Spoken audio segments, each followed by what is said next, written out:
ہر دن اور ہر لمحے کوئی نہ کوئی نئی چیز ہی دیکھنے کو اور سننے کو ملتی ہے۔ ہر روز ہم دیکھ رہے ہوتے ہیں، ہر روز سن رہا ہوتا ہوں۔ اکثر اوقات تو لگتا ہے کہ میں مسلمانوں کے ساتھ رہ ہی نہیں رہا۔ کیوں؟ مسلمانوں کی وہ بے حیائیاں، وہ بے شرمیاں جس نے اسلام کو ان کے سینوں سے نکال کے کہیں اور پہن دی۔ اسلام سے بالکل دور ہو چکے ہیں مسلمان آج کے۔ ہمارے پاس اسلام ہے ہی نہیں۔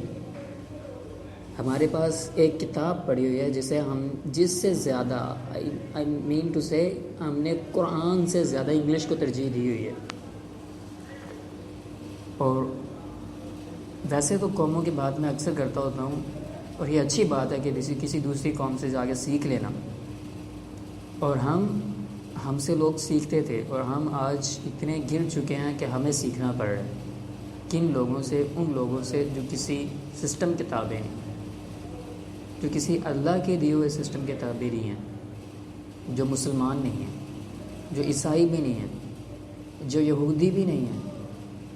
ان تینوں کو تو بنتا ہے نا، چلو رگ لگ بیٹھے ہوئے ہیں، اللہ تعالیٰ کی طرف سے ان میں لڑائیاں ہیں، لیکن ہمیں ان سے سیکھنا پڑ رہا ہے جن کی کوئی کتاب اللہ کی طرف سے نہیں آئی۔ ان کے لیے آئی تھی، لیکن چونکہ انہوں نے ایکسیپٹ نہیں کی، سو وہ دور رہے اس کتاب سے، ان الفاظ سے، اس انویٹیشن سے انہوں نے نہیں ایکسیپٹ کیا، سو وہ دور رہے ہیں۔ میں مثال اس وقت چائنا کی دے رہا ہوں کہ جو ملک ہمیں سے قرضہ لے کے، ہمیں سے پیسے ادھار لے کے، ہمیں سے اکانومی کو کھڑا کروا کے آج ہمیں پر حکومت کرے، آج ہمیں استعمال کیا جا رہا ہے، ان سے سیکھنا چاہیے تھا۔ ان میں بے حیائی کتنی ہے، بے حیائی کی ریٹنگ دیکھیں، فالش ریٹنگ آپ ان میں چیک کریں، آپ کو نظر نہیں آئے، دیکھنے کو بھی نہیں ملے۔ کیوں؟ کیونکہ ان کے مائنڈ سیٹس ایسے بنے ہوئے ہیں، each and every time you will see them busy. ہر وقت آپ کو وہ مصروف نظر آئیں گے، ہر وقت ان کی پرابلمس سلوشن، ہر وقت ان کے ساتھ ان کا کام، اپنی ذمہ داریاں اپنی قوم کو اوپر اٹھانا ان کا کام ہے، ان کا مشن ہے، وہ پورا کر رہے ہیں۔ ان کا پرپس کتنا بڑا ہے کہ پوری دنیا پہ حکومت کرنی ہے۔ حالانکہ دنیا پہ حکومت کرنے کے لیے بنایا کس کو گیا تھا؟ ایک مسلمان کو۔ ایک مسلمان لیڈر تھا پوری دنیا کا، اور پوری دنیا پہ حکومت کر کون رہا ہے؟ بدھ مت۔ پوری دنیا پہ حکومت کر کون رہا ہے؟ یہود۔ پوری دنیا پہ وہ لوگ حکومت کر رہے ہیں جنہوں نے آنے والی کتاب کو،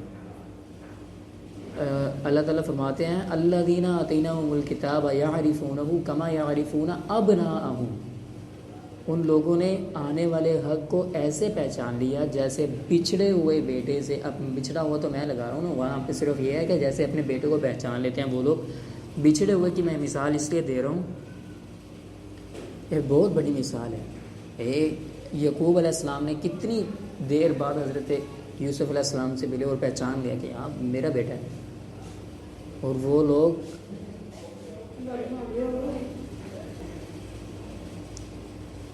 لوگ کس طرح سے پہچان لیا کرتے تھے؟ حضرت یعقوب علیہ السلام کے پاس صرف کرتا ہے، یوسف علیہ السلام کو اور پہچان لیا، خوشبو آئی ہے، ایسے پہچان لیا کرتے تھے۔ اور اللہ تعالیٰ نے اہل کفر کی مثال کیوں دی؟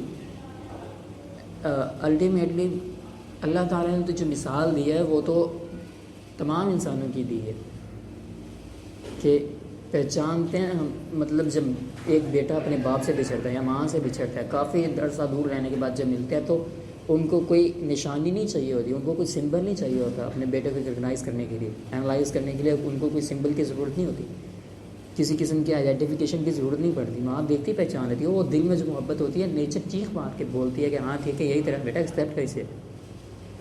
سو آج تک ہم نے کیا ایسا، وہ لوگ پہچان چکے تھے۔ اللہ تعالیٰ نے ان کی مثال، اہل یہود اور عیسائیوں کی مثال اس لیے دی ہے قرآن پاک میں کیونکہ وہ پہچانتے تھے، ان کے پاس کتاب آئی تھی، اس کتاب میں پورے کا پورا اسلام کا سسٹم درج تھا، انہیں پہلے بتلا دیا گیا تھا کہ یہ سسٹم آنے والا ہے تمہارے پاس، تو پھر یہ نبی بھی آئے گا اور یہی کتاب آئے گی، یہ کتاب آئے گی جو بہت بڑی سردار ہوگی، وہ جانتے تھے قرآن پاک کو لیکن ایکسیپٹ نہیں کیا.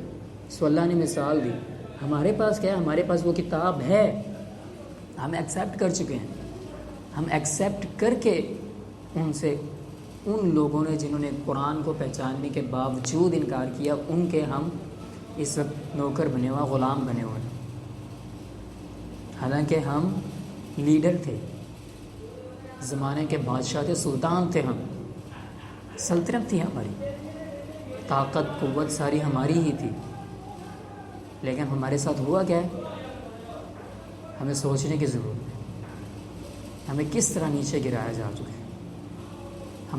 میں سوچ کے حیران ہوتا ہوں کہ ایسی ڈیمانڈ کفر کی عورت نہیں کرتی ہوگی جو میرے پاکستان میں پلنے بڑھنے والی مسلمان خاتون جس کو سیرہ پڑھنی چاہیے تھی امی عائشہ کی، وہ پڑھ کیا رہی ہے. جس کو نقشِ قدم پہ چلنا چاہیے تھا امی عائشہ رضی اللہ تعالیٰ عنہ کے، جس کو نقشِ قدم پہ چلنا چاہیے تھا فاطمہ الزہرا رضی اللہ تعالیٰ عنہ، جس کو پتہ ہونا چاہیے تھا شان خدیجہ رضی اللہ تعالیٰ عنہ کا، جس کو زینب رضی اللہ تعالیٰ عنہ کے ایمان کی طاقت پتہ ہونی چاہیے تھی، اس کو کیا پتہ ہے؟ اس کو نیٹ فلکس پتہ ہے. اس کو کیا پتہ ہے؟ اس کو وہ بے حیائی، بے پردگی اور فحاشی پتہ ہے. اس کو پتہ ہے ایک لڑکے کو پرپوز کیسے کرنا ہے. اس لڑکی کو، مسلمان گھرانے میں پیدا ہونے والی آج کی لڑکی کو کیا پتہ ہے؟ اس کو پتہ ہے کہ ہینڈسم لڑکا دکھتا کیسا ہے، ہینڈسم لڑکے کو ریکگنائز کیسے کرنا ہے. اس کی آنکھوں میں بڑے کمال قسم کے سینسر لگے ہوئے ہیں اس طرف، اس کام کے لیے. بس وہ ایک چیز کو پہچان ہی رہی ہے کہ اس کی عظمت کیا تھی، شان کیا تھی اس کی. یہ چیز اسے نہیں پتہ ہے، شاید وہ دیکھ نہیں پا رہی. کیوں نہیں دیکھ پا رہی؟ یہاں پہ بہت سی وجوہات ہیں، لیکن سب سے مین وجہ اس کا اپنا وجود ہے، اس کا اپنا مائنڈ سیٹ ہے. سب سے مین جو وجہ ہے وہ تو خیر انوائرمنٹ ہے. انوائرمنٹ ہم نہیں دے رہے نا، نہ وہ لینا ہی چاہ رہی ہے. اب کہ بچپن میں پیدا ہوئی تھی، والدین نے کہہ دیا کہ تو پھر کلمہ پڑھنا ہے بیٹا بس، اور کچھ تیرا کام نہیں ہے، بس نمازیں پڑھنی، روزہ رکھنی. اور وہ بڑی ہوئی، اس نے کہا نمازوں کی بھی ضرورت نہیں ہے، قرآن کی بھی ضرورت نہیں ہے، خیر کوئی بات نہیں ہے. جو چیز کام آنے والی ہے وہ تو بس ایک، اس کو پتہ تھا زندگی کیسے سیٹ ہونی ہے. ہینڈسم لڑکا دیکھ لیا، پیسے والا، گاڑی والا، بنگلہ دیکھ لیا، لڑکی زندگی سیٹ ہے میری. دس از واٹ، دیٹس آل. یہی تھا اس کے لیے، کافی تھا یہ اس کے لیے. اور اس نے اس سب چیزوں کو کافی بنا کے اپنی زندگی کو کس کنویں میں دھکیلا ہے، کس دلدل میں وہ پھنس گئی، اسے پتہ ہی نہیں ہے. اس لالچ نے اس کے پھر والدین کی آنکھوں میں پردہ ڈالا. اس بے حیائی نے اس کی عزت چھین لی، اس کو ٹوٹلی ذلیل اور رسوا کر دیا. اس کو ٹوٹلی ایسا بنا دیا جیسے ننگا گوشت پڑا ہوا ہو، اس کے اوپر مکھیاں بیٹھ رہی ہوں، کتے نوچ رہے ہوں. سیم وہی حال آج، سیم سچویشن ہے میرے پاکستان میں مسلم گھرانے میں پیدا ہونے والی ایک لڑکی کی. میں اسلام کا نعرہ ماروں تو کیسے کھڑا ہوں اسلام؟ کیوں آپ کو سمجھ میں نہیں آ رہا اسلام کیا کہہ رہا تھا اور آپ کی شان کیا تھی؟ آپ نوکر نہیں تھے، میں یہی کہنا چاہ رہا ہوں. آپ غلام نہیں تھے، اور حقیقتاً آپ پیسے والے ہو کر، جتنے بھی امیر ہیں، آپ کے پاس جتنی گاڑیاں، بنگلے، کوٹیاں، ہیلی کاپٹر وغیرہ کھڑے ہوئے ہیں، جب پھر پرائیویٹ جیٹس کھڑے ہوئے ہیں، سو آپ پھر بھی غلام ہیں. This is not a small matter, this is a big deal. کتنی بڑی پرابلم ہے یہ سب کچھ آپ کے پاس ہے لیکن پھر بھی آپ غلام ہیں. چلو ایک بندہ پڑھا ہوا نہیں ہے، ایک بندے کے پاس کچھ ہے نہیں، اس کی روزی روٹی کا مسئلہ اس کا تو سمجھ میں آ رہا ہے. آپ کے پاس تو سب کچھ ہے، ذہن بھی اللہ تعالیٰ نے ایسا ذہن دیا ہوا ہے آپ کو، کمال ٹائم آپ کے پاس سب سے بڑی چیز. لوگوں کے پاس پیسہ نہیں ہوتا، سب سے بڑی چیز آپ کے پاس اللہ تعالیٰ نے سب کچھ دیا ہوتا، پھر بھی آپ غلام. سوچا ہے کبھی کیوں؟ بلکہ وہ اس طرف ذہن ہی نہیں نہ جاتا، جائے گا بھی نہیں. کیوں نہیں جائے گا؟ کیونکہ ہر وقت تو ہمیں پتہ ہوتا ہے کہ موبائل ہاتھ میں ہے، بس جس طرف جانا ہے دیکھی جائے گی. لیکن آپ کا قصور نہیں ہے، کیونکہ آپ دعا نہیں مانگتے. اللہ سے دعا مانگیں نا، آپ کو سیدھا راستہ مل جائے گا.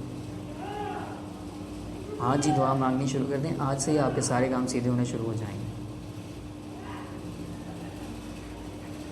وہ بہت بڑے بڑے مسئلے ہیں. آپ کو بچنا ہوگا، آپ کو لیڈ کرنا ہوگا. آپ یورپین کلچر اپنانے چلے جا رہے ہیں، اور یورپین کلچر اپنائیں گے تو آپ کو پتہ چلے گا آپ کے ساتھ ہوا کیا ہے.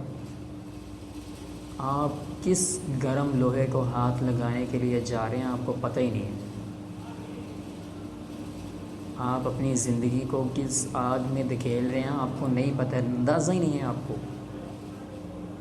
صرف کچھ سوچنے کی دیر ہے. کچھ سوچیے پلیز.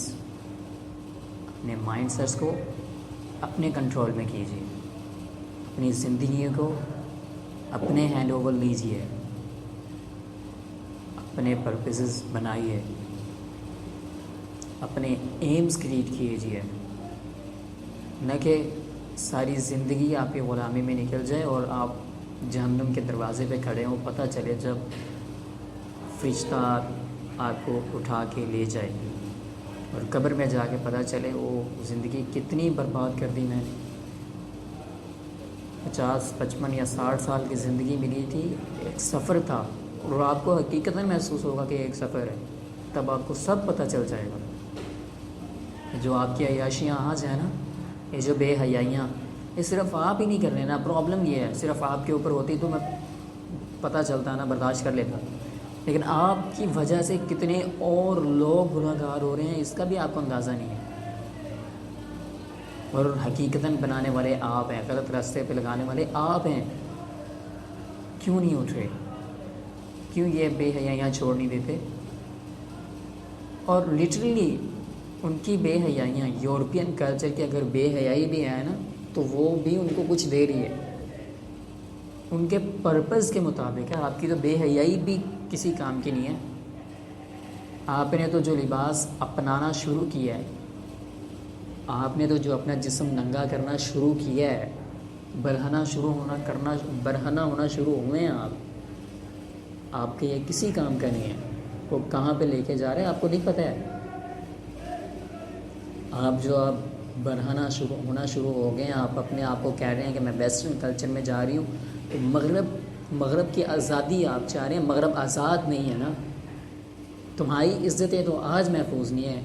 مغرب کی عزتوں کا اگر حال دیکھیں تو تمہاری تو آج محفوظ نہیں ہے. اگر کمپلیٹلی آپ مغرب کلچر کو فالو کرتے ہیں تو آپ کا کیا ہوگا، یہ اندازہ لگائیے اس بات کا. سوچ